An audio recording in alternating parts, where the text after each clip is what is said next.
Nos vies sont parfois agitées, les soucis et les fardeaux ne nous épargnent pas, il nous arrive d'être fatigués. Et dans ces moments particulièrement, il est bon de pouvoir s'arrêter pour le temps du culte, pour déposer nos soucis, nos fatigues, nos peines, pour nous laisser accueillir par le Christ vivant.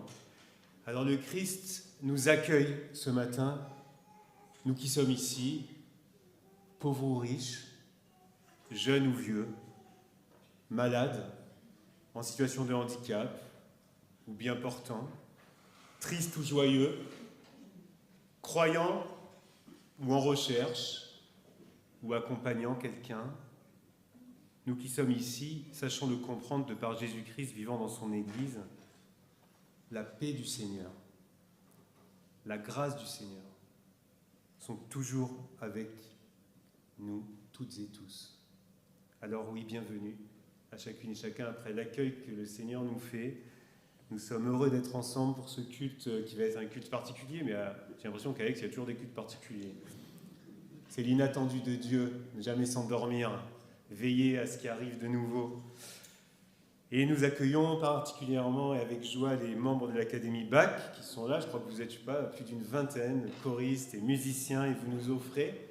Je pense que vous n'êtes pas tous issus des églises, et vous avez cette ouverture-là de nous offrir la musique pour un culte protestant ici. Et donc merci à celles et ceux qui font cette démarche d'ouverture culturelle aussi, et cultuelle. Donc l'Académie BAC, qui est souvent, vous êtes régulièrement dans nos locaux, et merci d'être là, nous offrir donc la cantate 12 qui va être jouée en partie en 3 fois. Et ça sera affiché, donc les paroles seront affichées et traduites. J'aimerais accueillir particulièrement aussi les nouveaux. Peut-être qu'il y a des personnes nouvelles ce matin, c'est souvent le cas ici dans cette assemblée, ou qui se sentent nouvelles. Et si vous le souhaitez, vous pouvez simplement vous signaler, qu'on puisse vous dire bonjour, vous saluer, voilà, si c'est possible. Sinon, c'est possible aussi tranquillement à d'autres moments. Voilà. Je ne sais pas si c'est le cas aujourd'hui. En tout cas, bienvenue à chacune et chacun.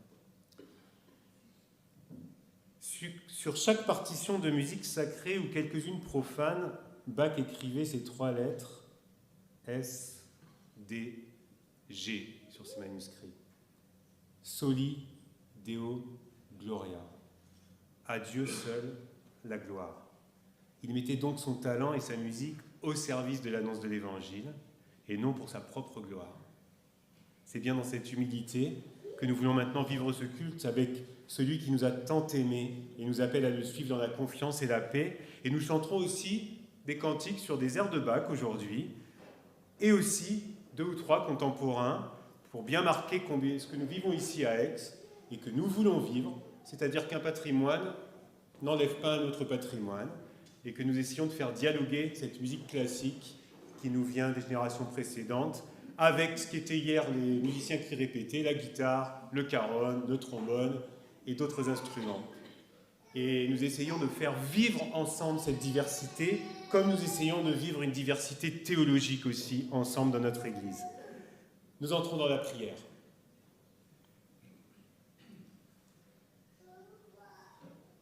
Père, rassemble-nous et par ton esprit, donne ou redonne-nous la joie de l'Évangile, celle qui naît quand nous redevenons capables d'ouvrir les yeux sur les signes de ta présence et de ton amour dans nos vies et dans le monde. Amen. Je vous invite à vous lever pour chanter « Ô Jésus, mon frère ». Dans les recueils, c'est 45-05 pour ceux qui veulent. La strophe 1 et 2, c'est « Jésus, mein Freund », l'air de ce choral.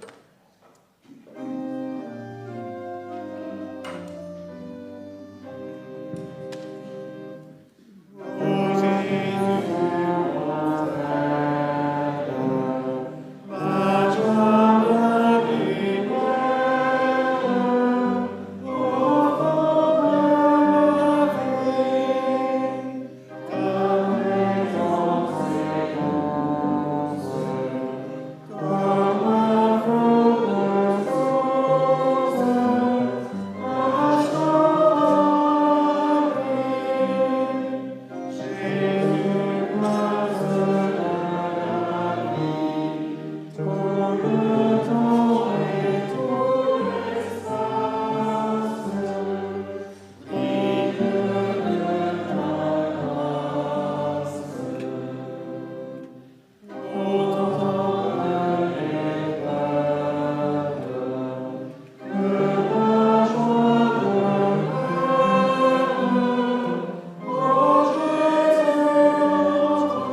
louer le Seigneur, une manière de dire qu'on est disponible pour ce temps de prière dans la joie d'être en sa présence. Pour le monde si fragile mais si beau, pour la vie si menacée mais si belle, pour cet immense univers où s'épanouira ton royaume, nous te louons. Nous pouvons dire ensemble, nous te louons. Pour ce jour qui nous redit la résurrection, tous les dimanches nous fêtons Pâques, pour ton Église qui nous rassemble, nous te louons. Pour ton évangile, pour notre propre baptême, pour ta volonté de te servir de nous, pour la promesse de ton éternité, nous te louons. Et parce que nous pouvons t'aimer et nous aimer sur la terre, au nom de l'amour du Christ, en paix et avec joie, Père, nous te louons. Et nous chantons « Seigneur mon Dieu, je crie vers toi ». C'est aussi composé en 1736, d'après ce que j'ai vu, les strophes 1 et 2 par Bach. « Seigneur mon Dieu, je crie vers toi ». La musique.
Je vous invite à vous asseoir. C'est le temps d'une prière où nous disons notre repentance, c'est-à-dire une prière qu'on ne pourrait pas dire si on n'était pas sous la grâce de Dieu, d'être en vérité devant Dieu. Mais je vais lire un des textes de la cantate que vous allez chanter après ce temps de prière, le premier temps, avec le texte, bien sûr, de l'époque, le vocabulaire de l'époque, la théologie de l'époque. Mais ce sont des générations aussi anciennes qui ont permis que l'Évangile vienne jusqu'à aujourd'hui. Voilà ce texte. Pleurer, pleurer, gémir, se tourmenter, désespérer, l'angoisse et la détresse, voilà le pain noir des chrétiens qui portent le fardeau de Jésus. Il nous faut passer par bien des tribulations pour entrer dans le royaume de Dieu. J'espère en l'Éternel, mon âme espère et j'attends sa promesse. Comme le couronnement succède à la croix, les trophées récompensent le combat. Les chrétiens subissent à toute heure le tourment et l'ennemi les accable, mais ils trouvent leur réconfort dans les plaies du Christ. Voilà les paroles, certaines qui vont être chantées. Certes, nous ne dirons pas notre foi de cette manière aujourd'hui, mais dans ces paroles d'un chrétien du XVIIe, nous comprenons que le réconfort que donne la foi ne se trouve pas dans la souffrance du Christ, bien sûr, mais dans le rappel du don qu'il nous a fait de sa vie. Cette souffrance n'avait aucun sens. Il ne souhaitait pas Jésus. Mais Dieu ne vient pas donner du sens à la souffrance. Jamais. Mais il nous rappelle que cette épreuve, dans cette épreuve et dans ses plaies, il ne nous abandonne pas. Il ne nous abandonnera jamais. C'est là que son amour se révèle encore plus intensément. Père, nous nous présentons devant toi tels que nous sommes. Nous te demandons pardon de ne pas toujours faire ta volonté, mais nous te prions sous ton regard et sûr de ton amour. Amen. Et le Seigneur entend notre prière, nous avons dit dans le chœur, que nous avons entendu ensemble, que nous avons entendu par la musique, et il nous adresse une parole de pardon qui nous relève. Je vous invite à vous lever pour l'entendre. Ne soyez pas tristes et sans espérance, parole de Dieu. Dans le visage de Jésus, le Fils en qui j'ai mis toute ma tendresse pour vous, je vous ouvre un chemin, un demain. Écoutez et vous vivrez. Là où vous êtes agités, je vous donne la paix. Là où vous avez peur de manquer, je vous ouvre au don. Là où vous vous absentez, je suis présence. Ne soyez pas tristes et sans espérance, parole de Dieu. Mon pardon vous a déjà rejoint. Écoutez et vous vivrez. Amen. Et je vous invite à chanter « Libre de nos chaînes ». Nous marchons.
Nous entrons dans le temps de la parole, donc s'asseoir pour se poser, écouter la parole qui nous est donnée dans la Bible. Et juste avant, j'ai lu aussi qu'au début des partitions, tout à l'heure on parlait de la fin, donc à Dieu seul la gloire.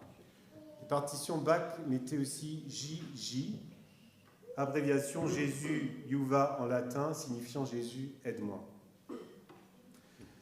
Au moment où nous allons lire la Bible et la méditer, nous prions pour demander au Christ de nous aider à ouvrir nos cœurs, à recevoir cette parole. Je vous invite à la prière.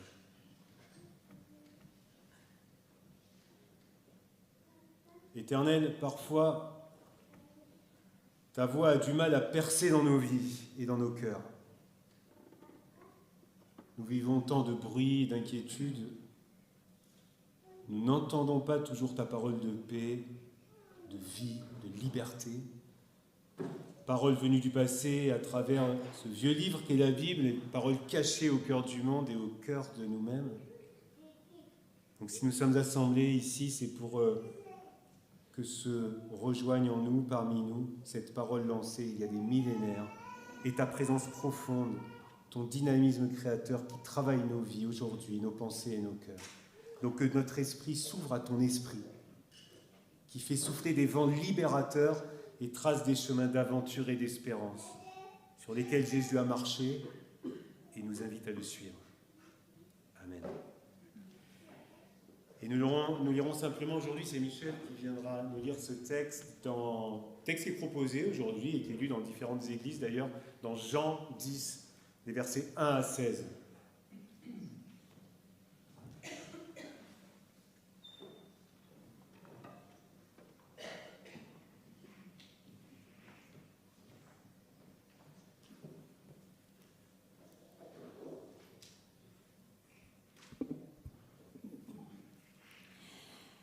Le berger et ses moutons. Amen, amen, je vous le dis. Celui qui n'entre pas dans l'enclos à moutons par la porte, mais qui l'escalade par un autre côté, celui-là est un voleur et un bandit. Mais celui qui rentre par la porte est le berger des moutons. C'est lui que le gardien ouvre la porte. Les moutons n'entendent sa voix. Ils appellent ses propres moutons par leur nom et les mènent dehors. Lorsqu'il les a tous fait sortir, il marche devant eux. Et les moutons le suivent parce qu'ils connaissent sa voix. Ils ne suivront jamais un étranger. Ils le fuiront parce qu'ils ne connaissent pas la voix des étrangers. Jésus leur tient ce discours figuré, mais eux ne surent pas ce qu'il leur disait. Jésus leur dit encore, « Amen, amen, je vous le dis. C'est moi qui suis la porte des moutons. Tous ceux qui sont venus avant moi sont des voleurs et des bandits. Mais les moutons ne les ont pas écoutés. C'est moi qui suis la porte. Si quelqu'un entre par moi, il sera sauvé. Il entrera et sortira et trouvera des pâturages. Le voleur ne vient que pour voler, abattre et détruire. Moi, je suis venu pour qu'ils aient la vie et l'aient en abondance. C'est moi qui suis le bon berger. Le bon berger se défait de sa vie pour ses moutons. Quand il voit venir le loup, l'employé, celui qui n'est pas berger, et pour qui il ne s'agit pas de ses propres moutons, s'enfuit en abandonnant les moutons et le loup. S'en empare et les disperse. C'est un employé, il n'a pas le souci des moutons.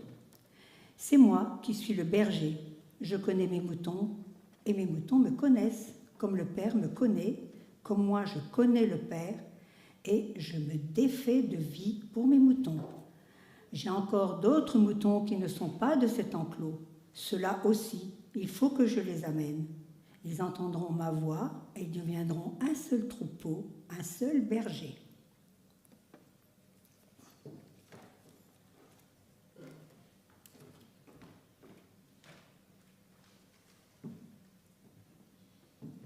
Et on peut rester assis pour chanter au 22-07 les « Écoute, entends la voix de Dieu », les strophes 1 et 2. « Écoute, entends la voix de Dieu ».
Sa parole est le pain qui vient nous rassasier. On vient de chanter ça. Donc allons-y, mangeons la parole. Qu'est-ce que veut nous dire ce texte? Est-ce que nous sommes des moutons rassemblés ici? L'image du troupeau qui est contrastée, vous le savez. À la fois, nous admirons les beaux troupeaux dans les pâturages, le travail des bergers. Vous avez vu ça des fois en vrai avec les chiens. Hein. C'est eux qui font le gros travail d'ailleurs. Incroyable. Et à la fois, nous refusons d'être comparés à un troupeau, tant l'image renvoie à une passivité et à un suivisme, souvent méprisé d'ailleurs. Le mouton, c'est celui qui suit sans réfléchir. Alors ça, c'est la traduction parole de vie. Vous trouverez les brebis dans la traduction d'autres traductions. Bon, bref, cette bête-là, le mouton, c'est celui qui suit sans réfléchir, sans identité propre. Hein. Et puis, on a toujours cette histoire en tête que ne connaissaient pas les auteurs bibliques du mouton de Panurge. Donc, il faut un peu enlever celle-là pour retrouver peut-être le mouton biblique. Quand Panurge, dans son bateau, jette par-dessus bord un mouton acheté à un vendeur cupide, tous les autres moutons le suivent, et suivent le premier sans réfléchir et périr dans les flots. Voilà. Donc les auteurs bibliques ont d'autres références. Les moutons, déjà, font partie du quotidien. Les bergers, même méprisés à cause de leur vie en dehors des villes. Et rappelez-vous qu'à Noël, c'est eux, à la Nativité, c'est eux qui reçoivent le message, les plus méprisés. Ceux qui sont en dehors des villes, au milieu des bêtes, et puis ils sont aussi suspectés de ne pas bien respecter les codes de pureté qui régissaient la vie de l'époque quand même.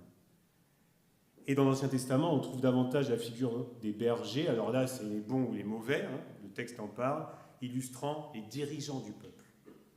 La figure du berger d'Israël aussi, qui est donnée pour parler du Messie qui viendra à la fin du temps et qui sera un autre dirigeant très différent. Et donc on voit bien que la relation aux moutons, aux brebis, renvoie à quelque chose ici d'une relation intime. Ici est présenté un berger avec ses bêtes qu'il connaît, chacune par son nom. Et les brebis écoutent sa voix, et les brebis qui lui appartiennent, il les appelle, chacune par son nom, et il les emmène dehors. Donc, première chose, si l'image du troupeau est une manière pour Jean de parler de l'Église, cette assemblée n'a rien à voir avec un troupeau de moutons dans lequel les personnes sont des numéros, sans décision libre et passive. Deuxième chose, le troupeau n'est pas enfermé dans un enclos. Il n'est pas là, enfermé et en se regardant tous les uns les autres. Il est invité à sortir. Donc les chrétiens ne sont pas appelés à toujours vivre au bercail, mais c'est un terme utilisé pour dire la bergerie. Mais là, dans le texte, ce texte-là, il est aussi utilisé pour dire la vraie religion, un espace en fait, un espace où va se passer un édifice en fait. Et peut-être qu'il vise là le lieu, j'en reparlerai, de la religion, de la religiosité, qui peut être enfermante. On est d'accord. Troisième chose, dans Luc, Jésus dit à la petite communauté des disciples, « Sois sans crainte, petit troupeau. » Il s'agit d'un troupeau dont le berger prend soin et rassure alors même qu'il est dehors et parfois disséminé. Vous savez, les protestants français au XVIe siècle, quand ils se sont retrouvés persécutés au XVIIe, après la révocation de l'édit de Nantes, donc XVIIe, ils se sont identifiés à ce petit troupeau dont Dieu prend soin. Le psaume 23, peut-être vous le connaissez, un des psaumes les plus connus, « Le Seigneur est mon berger, il me conduit par des bons sentiers. Même si je marche dans un ravin d'ombre et de mort, je ne crains aucun mal, car tu es avec moi. » Donc le psaume évoque vraiment cet accompagnement rassurant que nous vivons et que nous expérimentons dans la foi. Nous ne sommes pas seuls. Notre vie n'est pas vaine. Jean parle donc d'un collectif dans lequel chacun est connu et appelé par son nom et à sortir et accompagner. Donc il y a une relation intime, je l'ai dit, et nous avons vu que quand le peuple marche aussi, cherche à se mettre, quand les peuples marchent dans le désert, ils font une idole, mais il y a d'autres peuples, quand ils cherchent à mettre à la place de Dieu une espèce de berger et qui s'y attache intimement en faisant de lui un sauveur, ça annonce des temps difficiles. Ne suivons pas des hommes ou des femmes, si rassurants soient-ils, mais des idées et des projets. Jésus est notre seul berger. En fait, cette confession chrétienne nous prémunit contre tout pouvoir absolu ou personnalisé. Ça, c'est difficile à comprendre quelquefois pour des non-croyants, de dire, mais en fait, si je confesse Jésus Seigneur, c'est justement pour rester vigilant, pour qu'aucun autre prenne cette place-là. Si je dis Jésus-Christ est mon Seigneur pendant la Seconde Guerre mondiale, en Allemagne nazie, je risque ma vie. C'est une grande liberté de dire cela. Et c'est notre vigilance aujourd'hui dans la foi. Mais notez bien que ce n'est pas parce que nous sommes ensemble que nous formons une assemblée.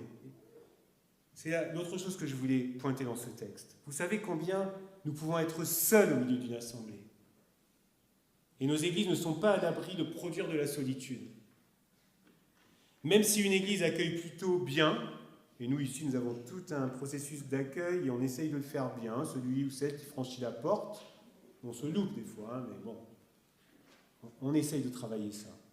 Comment connaître le nom de chacune et chacun si on ne se rencontre pas personnellement autour d'un repas, de la parole biblique partagée ou d'un événement communautaire? Et inversement, que signifierait la démarche du croyant qui vient se nourrir, prier ici, confortablement seul, sans répondre à l'appel de Dieu de sortir, de rencontrer, d'aimer et de prendre sa place dans la mission de l'Église? Alors ici, Jean nous présente une parabole qui nous a dit quelque chose de l'Église et du lien avec Dieu. Et la foi en Jésus-Christ nous fait entrer dans un collectif, une famille, Jésus parle d'une famille aussi, un troupeau, mais guidé par une seule voix, celle du berger. Je le répète, on ne peut pas le confondre avec les gourous. Sur Internet, par exemple, il y en a plein en ce moment, ou des manipulateurs de foule. Les brebis le connaissent parce qu'elles le suivent et vivent ensemble. Connaître dans la Bible, c'est un verbe qui est utilisé aussi pour dire une relation intime d'amour, d'amitié. Qui connaissez-vous en fait? Et qui vous connaît vraiment? Qui vous connaît par votre nom? Et non pas seulement d'un patronyme qui vous situerait dans un réseau, dans une histoire. Ah oui, tu es le fils d'eux, bon ça va, très bien. Pour rassurer l'interlocuteur, et votre nom, ici on va parler du prénom. Jésus appelle par un prénom, Pierre, Jean, et mentionner la filiation de ses disciples. Mais Dieu te connaît par ton prénom.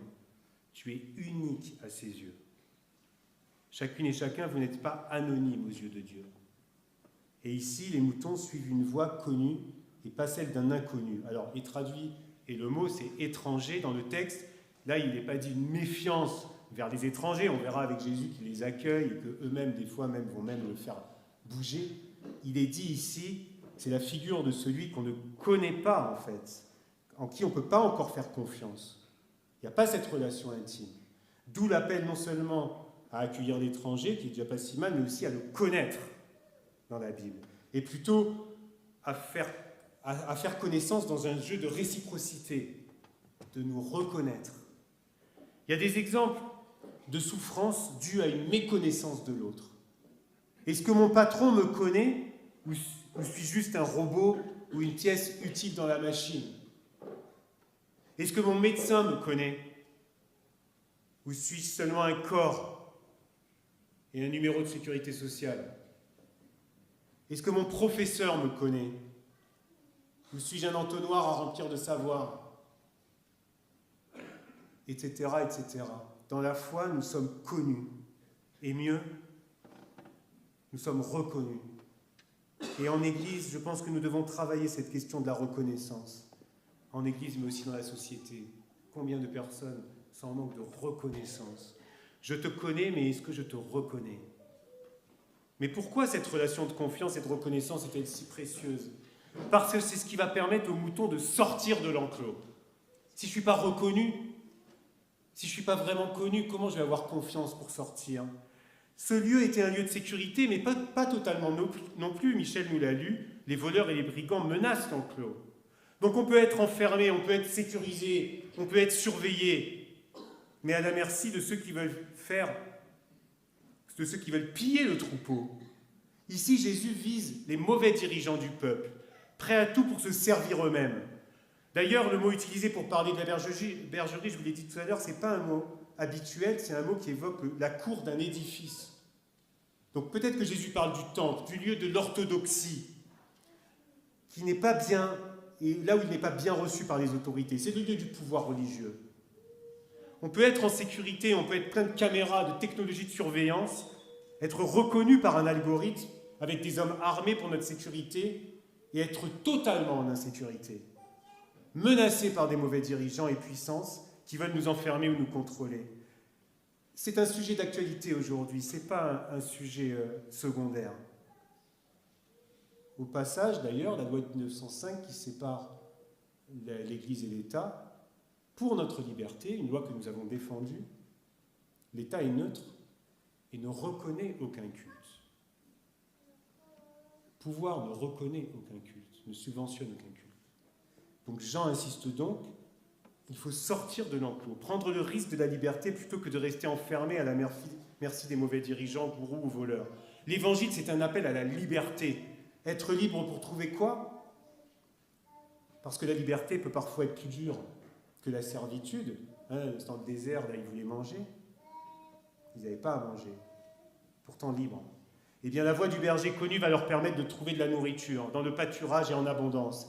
Et là, il s'agit, Jean nous parle de la parole.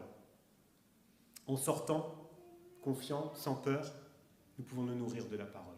C'est étonnant, on pourrait dire, ben non, il faut venir dans les temples, dans les lieux un peu religieux. Eh bien non.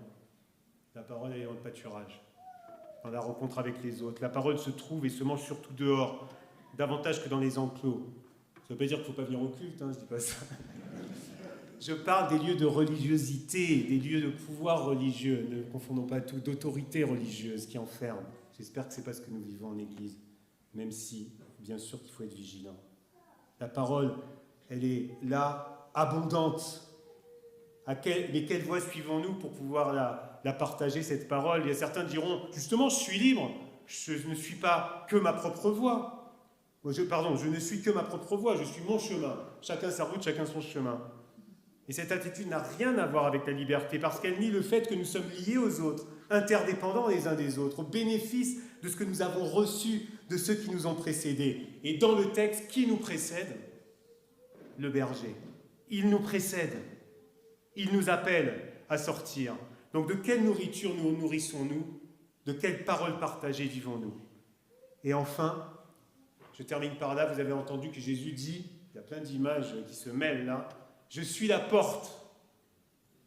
Je suis la porte de l'enclos. Donc Jésus est celui par qui l'on passe, le Christ est celui par qui on passe.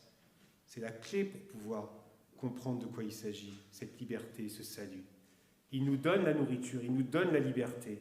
Et Jésus dit, je suis venu pour que les humains aient la vie et qu'il est en abondance. Alors nous qui sommes préoccupés par le danger, la guerre, peut-être une menace pour nos vies collectives, pour notre planète aussi. Enfin, je ne sais plus si beaucoup de personnes sont préoccupées pour notre planète, mais il y a une préoccupation pour notre planète. C'est là que nous ne devons pas nous tromper de voie. Le Seigneur est mon berger. Ne mettons pas trop de sentiments dans cette parole comme quelque chose d'infantilisant, tu me tiens la main et puis tout ira bien. Il est question d'écouter, de sortir, de prendre des risques, de le suivre au risque d'être confronté à une menace. Tu es connu par ton nom, tu es invité à sortir. Et je lis la fin de la cantate qui dit, d'un extrait de la cantate qui dit « Je vais sur les traces du Christ, sans le vouloir jamais quitter, dans le meilleur comme dans le pire, dans la vie comme dans la mort. J'embrasse le Christ offensé, j'enlace sa croix. Je vais sur les traces du Christ, sans le vouloir jamais quitter. » Donc dans la foi, découvrons vraiment ce que signifie cette espérance portative. Amen. Je vous invite à vous lever pour que nous confessions notre foi en disant ensemble. Nous croyons en Dieu, malgré son silence et son secret. Nous croyons qu'il est vivant. Malgré le mal et la souffrance, nous croyons qu'il a fait le monde pour le bonheur de la vie. Malgré les limites de notre raison et les révoltes de notre cœur, nous croyons en Dieu. Nous croyons en Jésus-Christ, malgré les siècles qui nous séparent du temps où il est venu. Nous croyons en sa parole. Malgré nos incompréhensions et nos refus, nous croyons en sa résurrection. Malgré sa faiblesse et sa pauvreté, nous croyons en son règne. Nous croyons en l'Esprit Saint. Malgré les apparences, nous croyons qu'il conduit l'Église. Malgré la mort, nous croyons à la vie éternelle. Malgré l'ignorance et l'incrédulité, nous croyons que le royaume de Dieu est promis à tous. Amen. Je vous invite à rester debout pour chanter « Je crois et j'espère ».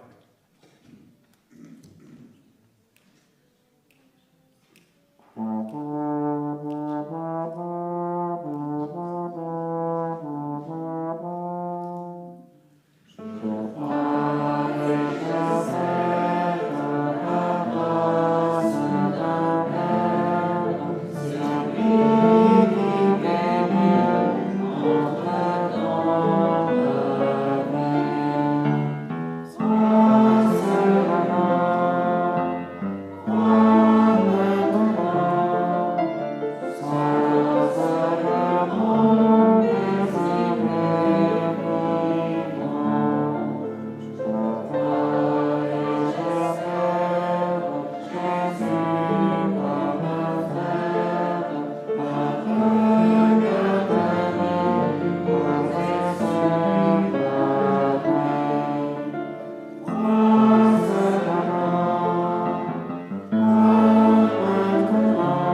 Alors nous allons, au cœur du culte, prendre le temps de partager quelques nouvelles de l'Église. Je ne sais pas s'il y a un conseiller, une conseillère à préparer ce temps pour aujourd'hui, ou sinon je vais donner quelques informations. Je sais qu'Hélène a préparé le diaporama, on ne va pas tout redire, mais simplement vous dire, mardi, oui, pointez ça, il y a une association qui s'appelle Croyants dans la Cité, avec des musulmans, des juifs, des baïs, chrétiens, différents chrétiens, à la même table.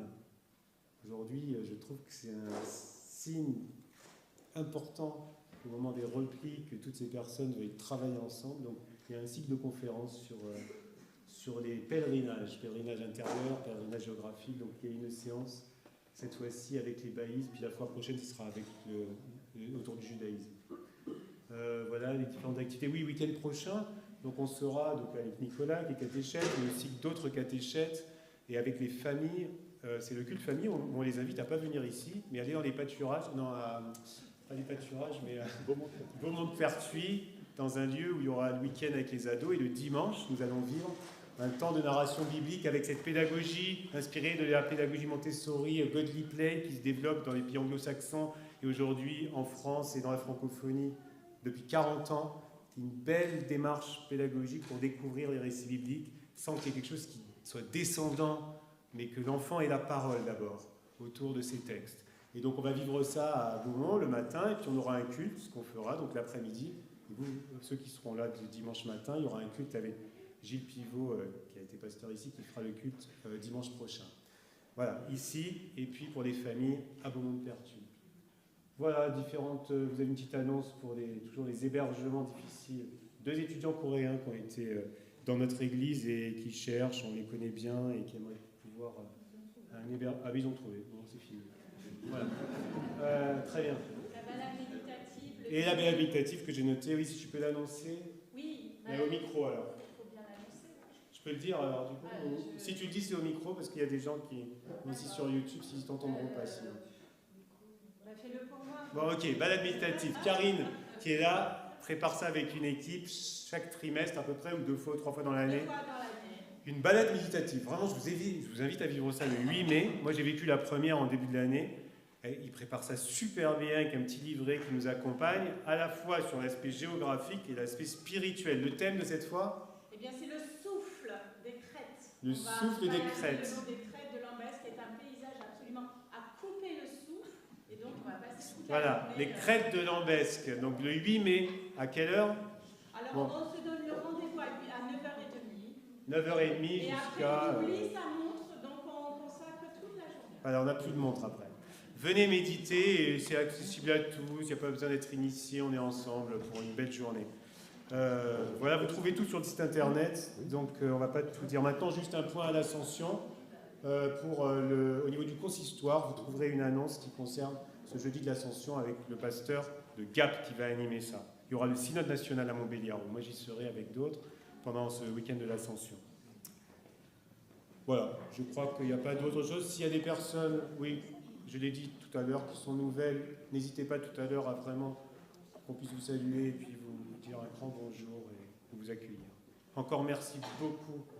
Vous n'avez pas fini, hein, mais à l'Académie Bac, c'est magnifique. Magnifique.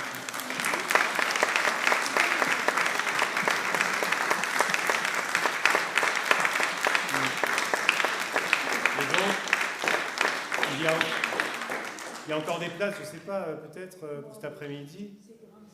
C'est à Saint-Jean-de-Malte, où vous jouez à quelle heure ? 16h.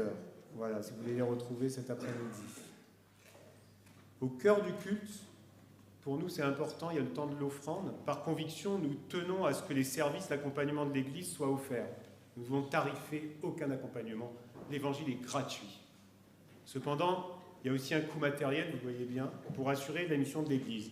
La séparation des Églises et de l'État fait que nous sommes libres, mais au niveau financier, ce n'est porté que par le don des fidèles. Tout ce que nous faisons. Et donc, nous vous invitons à faire un don maintenant pour la mission de l'Église, mais le don, il peut se faire aussi, évidemment, en temps, en talent, et que chacun puisse le faire à hauteur de ce qu'il peut et de ce qu'il veut.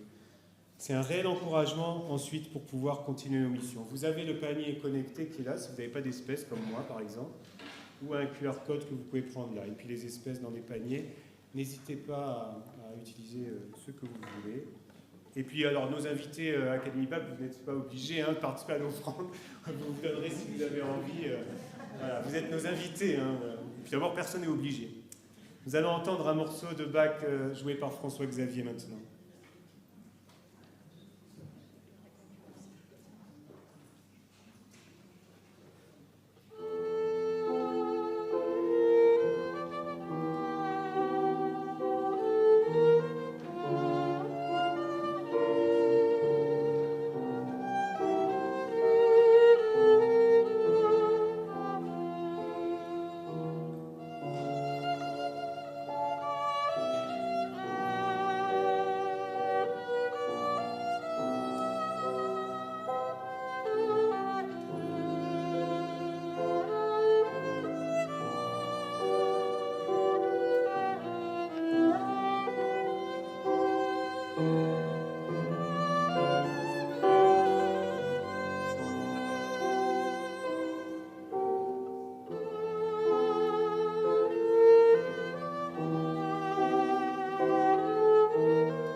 Avant de prier, je vous invite à chanter « De toi, Seigneur », un air de la cantate d'ailleurs, qui est mis en cantique « De toi, Seigneur », nous vient de don les strophes 2 et 3. Je vous invite à vous lever.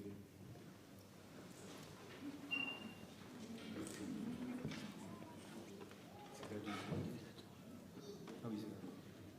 Ce feu que tu viens allumer.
asseoir.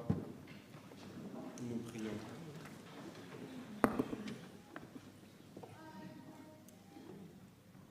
Père notre Dieu, nous te prions pour qu'au sein de chaque religion, de chaque Église, de chaque communauté, les forces de discernement, de respect et d'accueil l'emportent sur les tentations du repli, de l'exclusion et de l'indifférence. Nous te prions pour que grandisse entre nous le désir de nous comprendre et de nous respecter. Pour celles et ceux qui combattent pour le respect de la dignité humaine, quelle que soit leur motivation. Nous te prions pour celles et ceux qui sont extérieurs à toute foi, peut-être déçus par l'attitude des croyants. Pour celles et ceux pour lesquels le ciel est vide, parce que rien ni personne ne vient rompre leur solitude sur la terre. Pour celles et ceux qui désespèrent de toi et des humains, parce que l'histoire répète sans cesse les mêmes tragédies.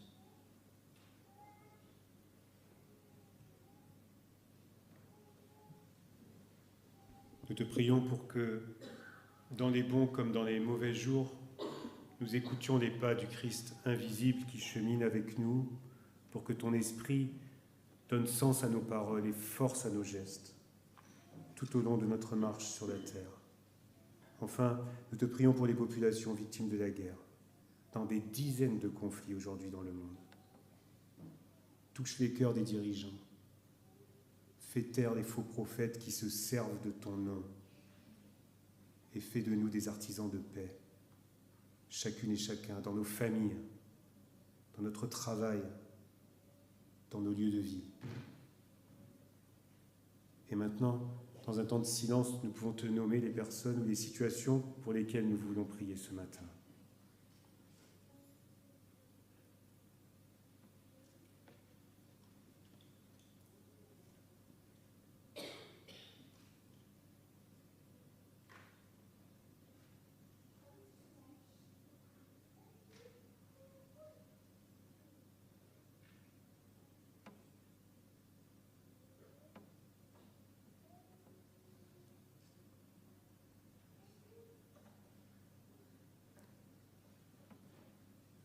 Père, tu connais le fond de notre cœur. Nous pouvons te dire ensemble cette prière que tu as enseignée aux disciples. Notre Père, qui es aux cieux, que ton nom soit sanctifié, que ton règne vienne, que ta volonté soit faite sur la terre comme au ciel. Donne-nous aujourd'hui notre pain de ce jour. Pardonne-nous nos offenses, comme nous pardonnons aussi à ceux qui nous ont offensés. Et ne nous laisse pas entrer en tentation, mais délivre-nous du mal, car c'est à toi qu'appartiennent le règne, la puissance et la gloire, au siècle des siècles. Amen. Et je vous invite à vous lever pour recevoir une parole d'envoi, de bénédiction de la part de Dieu. Bach a écrit dans sa lettre de confirmation de cantor à l'école Saint-Thomas de Leipzig en 1723 « En vue de maintenir l'ordre dans l'Église, je ferai en sorte que la musique ne dure pas trop longtemps et aussi qu'elle ne soit pas trop théâtrale, mais au contraire qu'elle incite à la piété. » Ce matin, la musique n'a pas été trop longue et n'a pas été trop théâtrale. Elle nous a accompagnés pour ce culte, à écouter la parole, à prier, à louer, et nous sommes vraiment reconnaissants. À Dieu seul la gloire. Alors maintenant, sortez. Rappelez-vous que le Christ, c'est le bon berger qui vous précède sur le chemin. Il vous connaît par votre nom. Il vous appelle. Sortez, osez, risquez. Il vous donnera de vivre de son amour et de sa paix. Que Dieu vous bénisse et vous garde aujourd'hui et à jamais. Amen.